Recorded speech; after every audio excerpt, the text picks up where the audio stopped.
আমাৰ জিডিপিৰ growth rate বুজি ল'ব দেই জিডিপিটোক আমাক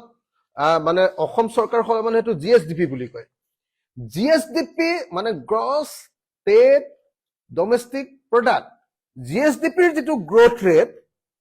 সেই জিএছডিপিৰ গ্ৰোথ ৰেটতকে আমাৰ কি কয় মই যদি জিএছডিপিৰ গ্ৰোথ ৰেটটো এইটো কাৰেণ্ট প্ৰাইচেছত কৈছে কাৰেণ্ট প্ৰাইচেছত কলে মানে এইটো বেছি দেখুৱাব পাৰে আৰু সেইকাৰণে তেওঁলোকে কাৰেণ্ট প্ৰাইচেছত কৈছে তথাপি মই আপোনাক দেখুৱাইছো হিমন্ত বিশ্ব শৰ্মা চৰকাৰৰ দিনত জিডিপিৰ গ্ৰোথ ৰেট 2021-22ত আছিলে 18.9%, 22-23ত আছিলে 14%, 23-24ত আছিলে 12%, 24-25ত আছিলে 9.8% আৰু 25-26ত দেখুৱাইছে 8%. আৰু 26-27ত কি হ'ব সেইটো এতিয়ালৈকে দেখাব পৰা নাই তাৰমানে আমাৰ জিডিপিৰ গ্ৰোথ ৰেট এই সময়ত 8%. আৰু আমাৰ ধাৰৰ গ্ৰোথ ৰেট কিমান মই যদি এতিয়া আপোনালোকক দেখুৱাও ধাৰৰ গ্ৰোথ ৰেট ধাৰৰ যদি গ্ৰোথ ৰেট মই দেখুৱাও তেতিয়াহ'লে আপোনালোকে আচৰিত পাব যে আমাৰ ধাৰৰ গ্ৰোথ ৰেট কিন্তু তাতকে বহুত বেছি মইতো দেখুৱালো আপোনালোকক যে 8% গ্ৰোথ ৰেট এটো আমাৰ ধাৰৰ গ্ৰোথ ৰেটটো এইটো ৰব দেই ধাৰৰ গ্ৰোথ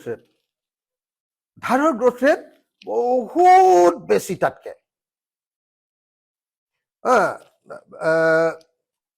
ধাৰৰ গ্ৰোথ ৰেটটো ইমান বেছি যে য'ত 8% আমাৰ নিজৰ গ্ৰোথ হৈছে সেই সময়ত ধাৰৰ গ্ৰোথ ৰেটটো ভাঙি থোৱা হলে ভাল আছিল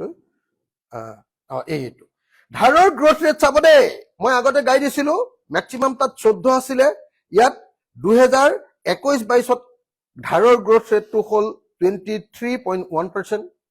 হিমন্ত বিশ্ব শৰ্মা চৰকাৰৰ দিনত 2022-23ত এইটো হ'লগে 23.9%, 23-24 2023-24ত ইয়ে হ'লগে 24.7% আৰু 24-25ত ই হ'লগে 25.1%. য'ত আমাৰ জিডিপিৰ গ্ৰোথ ৰেট বাঢ়িছে মাত্ৰ 8%.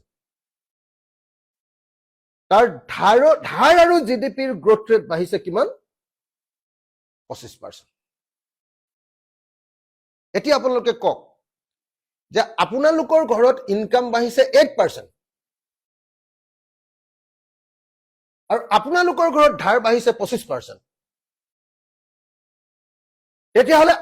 8 3 গুণ 24 3 গুণ বেছি আপোনালোকৰ ধাৰ বাঢ়ি গৈ আছে আপোনালোক ডুবিব নে আপোনালোকৰ উন্নতি হ'ব আপোনালোকে নিজে কওক আপোনালোক ডুবিব নে আপোনালোকৰ উন্নতি হ'ব এইটো কওক আৰু এইটোতো চৰকাৰে অকল কাৰেণ্ট প্ৰাইচেছত দেখুৱাইছে মইতো এতিয়া কনষ্টেণ্ট প্ৰাইচেছত যদি দেখুৱাও তেতিয়াহ'লে আপোনালোকে চাব নেকি কনষ্টেণ্ট প্ৰাইচেছত মই নিজে বনাইছো কনষ্টেণ্ট প্ৰাইচেছত চৰকাৰৰ ডকুমেণ্ট বিলাক চাই কনষ্টেণ্ট প্ৰাইচেছত 2020-21 চনত জিডিপিৰ ৰিয়েল যিটো গ্ৰোথ ৰেট আছিলে একচুৱেলি অসমৰ 2.95%, কিন্তু ধাৰ আছিলে 36.2%. 2021-22ত মানে হিমন্ত বিশ্ব শৰ্মাৰ একদম মুখ্যমন্ত্ৰী হোৱাৰ পাছত জিডিপিৰ গ্ৰোথ ৰেট আছিলে কনষ্টেণ্টত চলিতটো তাৰমানে গোটেই এনেই দি দিয়ে চলিত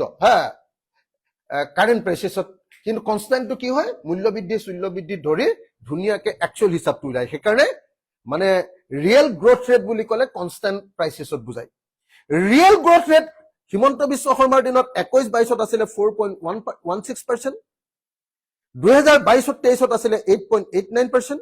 আৰু 2023-24ত আছিলে 13.33%. আৰু এই সময়খিনিত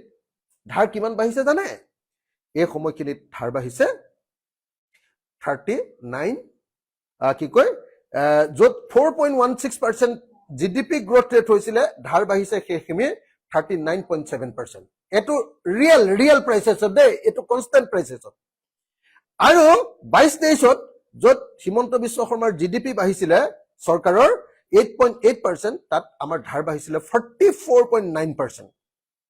আৰু 2023-24ত য'ত আমাৰ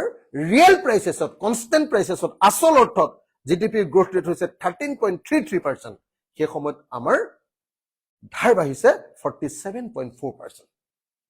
47 পইণ্ট মানে 50% মোটামুটি ধাৰ গ্ৰোথ ৰেট পাই গৈ আছে